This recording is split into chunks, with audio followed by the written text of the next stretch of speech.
en todos los estados de la República como nunca antes movilizaciones feministas de diversos tipos.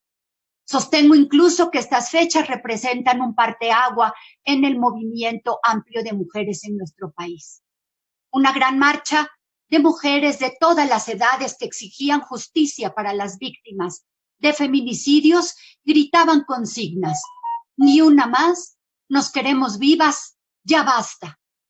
Y el 9 de marzo, el paro, un día sin nosotras. Impresionante acción que visibilizó todas las jornadas de trabajo que cotidianamente tenemos las mujeres y que no hicimos ese día, en nuestros trabajos, en nuestras casas, con nuestras familias. Parecía que las violencias cometidas en nuestra contra llegaban al límite.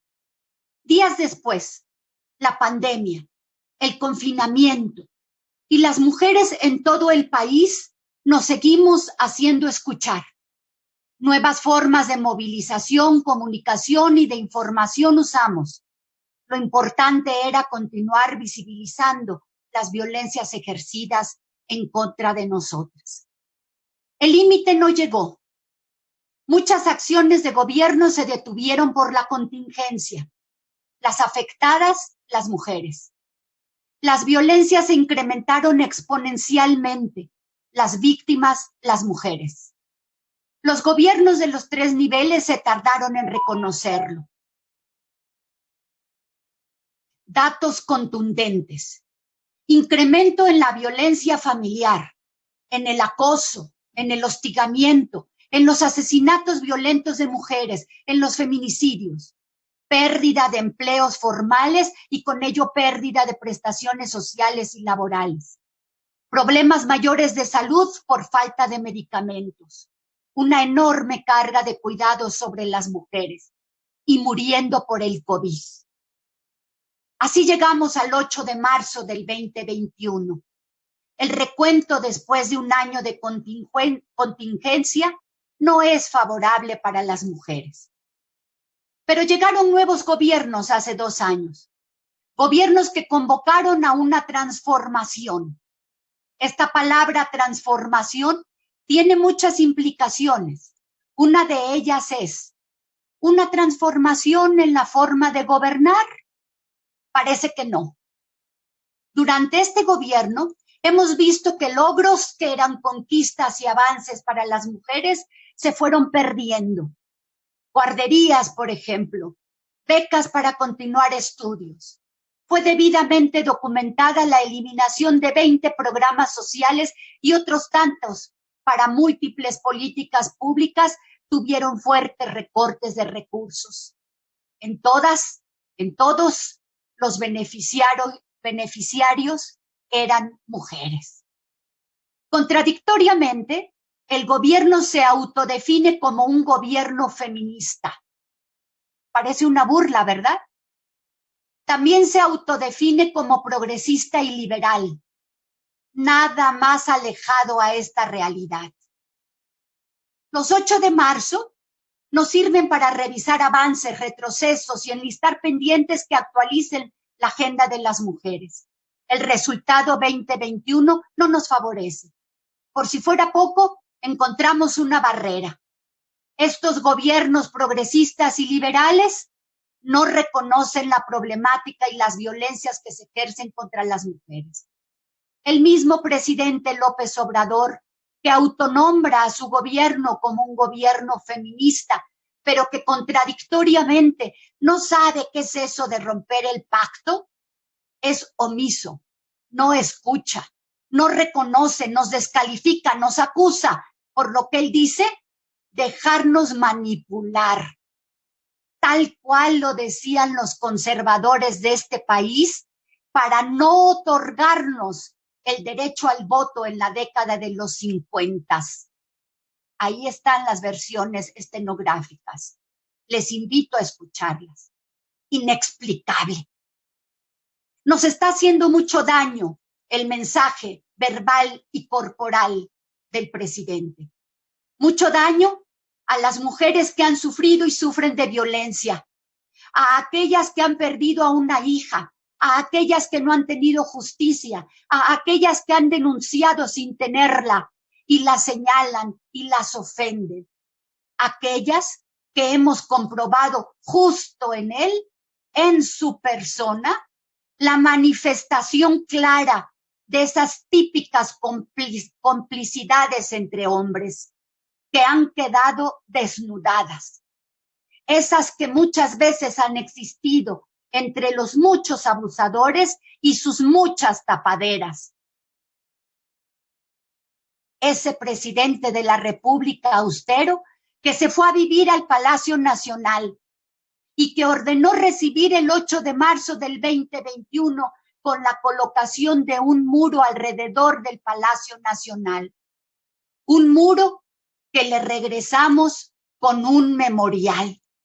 Un muro que no fue suficiente para escribir los nombres de todas las mujeres violentadas, asesinadas y desaparecidas en este país. Por eso entristece mucho ver las imágenes de ayer, compañeras y compañeros. Por un lado, reconocer la necesidad de salir a las calles por el hartazgo de no encontrar respuestas que los gobiernos deben dar ante lo que vivimos las mujeres. Por el otro, escuchar las respuestas de esas voces oficiales, sin responder a las demandas, a esas demandas de fondo que plantean esas marchas, que plantean esas luchas, con respuestas solo encaminadas hacia la criminalización de la protesta y a echar culpas, reducir esta lucha fundamental para nosotras las mujeres al pleito que el gobierno tiene con la presidenta municipal de Puebla Capital. ¡Qué tristeza! ¿Dónde están las respuestas? ¿Qué van a hacer para detener las violencias que se incrementan exponencialmente? ¿Qué van a hacer para resarcir la crisis económica que vivimos y que dificulta la vida de las mujeres y de sus hijas y de sus hijos? ¿Qué van a hacer para que tengamos medicamentos para atender el cáncer de mama y el cáncer cervicouterino y otros que no hay?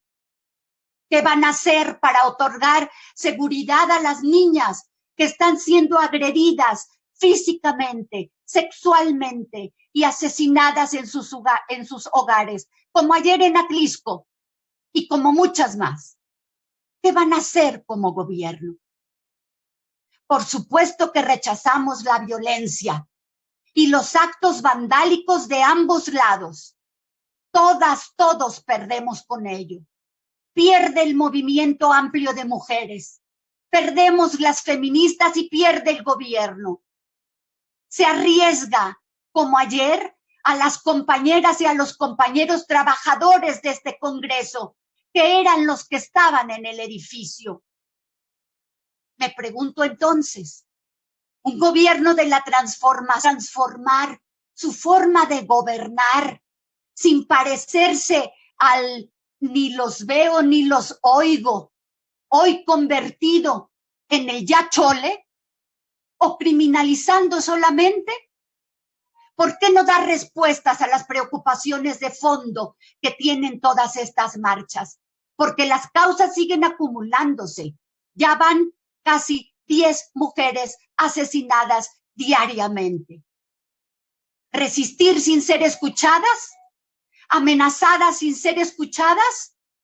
Este país ya está lleno de dolor, compañeras, compañeros, por las pérdidas humanas por el COVID, que aún no termina. ¿Por qué no un diálogo en el que las mujeres sean escuchadas por un gobierno que las escuche?